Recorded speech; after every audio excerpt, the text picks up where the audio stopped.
Hey Laserpreneurs, let me know if this sounds familiar. You go on Etsy, you look what everyone else is selling, and then you try to sell that exact same thing. Does that sound like a winning strategy? In my opinion, it's definitely not. Now in today's video, we're going to talk about how you can use outside inspiration to help you make more sales in your laser business.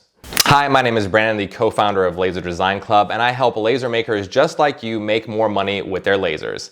In today's video, I want to talk about a hard topic, and that is not copying from other laser makers. I understand that it is tempting, but that is not a winning recipe for a sustainable laser business. Now, don't get me wrong, I know it can be super tempting to, let's say for example, go on Facebook and one of the many laser groups and say, what are your best-selling designs for Easter? What are your best-selling earrings for Mother's Day? What are your best-selling ornaments for Christmas time? Because that will give you a flurry of comments, and it's super easy just to copy from others because yes, other people are trying to be helpful, and that's great, and I think that the laser industry, a lot of people are trying to actually help you. But what that's going to do for you, if you're copying these other designs specifically, whether it's the design, whether it's the materials used, whether it's both, that is just not going to be a winning recipe to help you stand out inside of the crowded marketplace. Now, don't get me wrong, I understand the need to really shorten your learning curve, and if getting help from others helps you do that, helps you get more sales, I'm totally with that. But for the long run, if you're constantly asking other people for their opinions, it's really going to stifle your own creativity. And I don't want to see that happen. So what do we need to do? We need to, yes, try to get some help from others, but we need to find our own creativity from within. But up next, I'm going to tell you how you can get your own creativity from outside influences. Now, you don't need to reinvent the wheel or be a design genius in order to make products that people will love. Some of our best-selling products that are original, that no one else was selling at the time, they've since copied them, but that's neither here nor there, were from outside influence. So for example, one of our best-selling products of all time, I'm not going to show it because I don't want more people copying it, but it was an advent calendar. So how did we find that an advent calendar was our bestseller? Well, we looked within and we looked outside. So that is internal and external evaluations.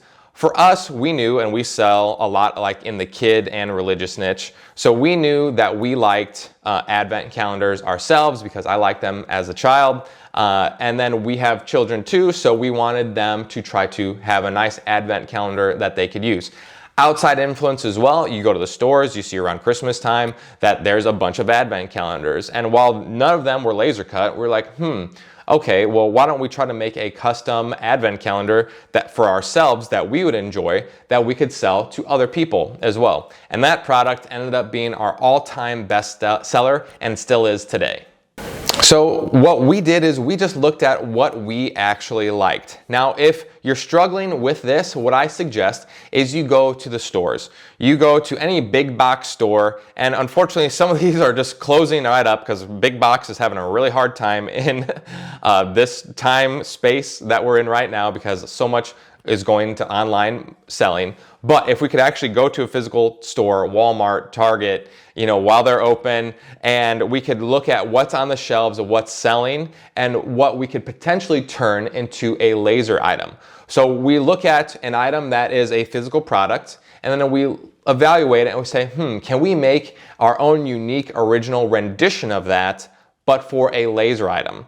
And yes, this does involve a little bit of footwork, a little bit of time, but if you could make hundreds of dollars or thousands of dollars or many thousands of dollars from a single item, would you spend that time and energy? I hope the answer is yes, because it definitely worked for us, and I want you to be able to do the same. Now, you'll notice I didn't say go on Etsy and see what other laser makers are making. I didn't say go in all the Facebook groups and ask the same question over and over and over again for a particular holiday, because once again, that is not going to be original material. If you want to stand out in front of a marketplace that is crowded, you need to have original winning products. And yes, that sounds a lot harder than it is. I understand, but that work is going to be worth it. So look for outside inspiration, look for inside inspiration, look around your own home right now at some of the products that may be in the room that you're watching this in. Look at the individual category of your category that you sell in for your niche. Are there products that people are already buying in that niche that you could turn into an original winning laser product? Now, yes, these are tough questions, but if you expand your thinking, if you expand the way that you look at everyday items, you might be able to find that item and then turn it into a winning laser product for yourself.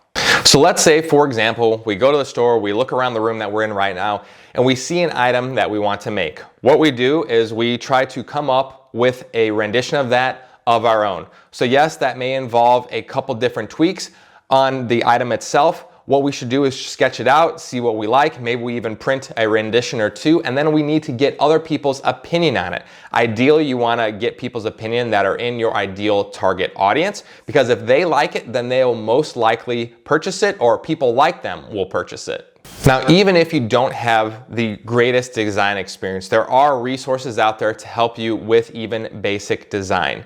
And you could search on YouTube, Laser Design Club. We offer a lot of great resources as well that you could teach yourself how to design. But at a bare minimum, you could use things like Canva and Inkscape. They're free, and you could try to start putting pieces together on there of an original design for yourself. Now, if you're looking to take your business from a hobby to a full-time business, and you're looking to learn a little bit more about how you could start generating a more reliable income for yourself, you might be interested in this free session called the 3 Pillars of Laser Success. I host it. I'm doing it 4 times every single day, and it's super helpful for those looking to actually make money with their lasers. So you could register for the event right now. If you sign up, you'll get some great new bonuses. Plus, if you attend live, you'll get a $100 free gift.